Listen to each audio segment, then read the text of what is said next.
Covid వచ్చినప్పుడు obviously Covid sure come. అసలు నాకనే కాదు ఎవ్వరికి రాకూడదు అనుకుంటున్నాను.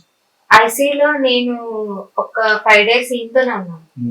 అంటే ఇక్కడ హాస్పిటల్ ఎవరు కూడా వదిలి వెళ్ళిపోమన్నారు, వదిలి వెళ్ళిపోండి ఎలా లేదు అని చెప్పారు. ఈయన నేను ఉంటేనే ఉంటానని అన్నారు. ట్రీట్మెంట్ ఏదైనా అంటే హిట్ ఫట్ట అన్నట్టు, ఒకవేళ బతుకుంటే నీతోనే ఉంటాను, ఒకవేళ చనిపోతే ఇంకా అక్కడ నువ్వు ఉండగానే అయిపోతాను అన్నట్టుగా అయిపోయింది.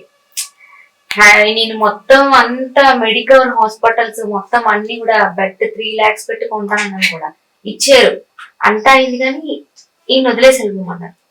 డాక్టర్స్ ని అడిగాను, మీకు ఇక్కడ వదిలేసి వెళ్ళిపోతాను, మీరు కరెక్ట్గా నాకు చెప్పేయండి బతుకుతారా లేదా అని. 50-50 అందరూ ఎండీలు చదివారు ఇక్కడ, లండన్ నుంచి ఎక్కడెక్కడి నుంచి పెద్ద పెద్ద డాక్టర్స్ అందరు కూడా 50-50. సో నా లైఫ్ లో మళ్ళీ దేవుడిలాగా అండ్ ఒకటి మా అన్నయ్య అండ్ పిఠాపూర్లో మా బావ ఉన్నారు, తన డాక్టర్, తను వీళ్ళిద్దరి వల్ల మళ్ళీ నా ఫేస్ లో నవ్వొచ్చింది అనమాట. ఈయన సర్వే వచ్చారు,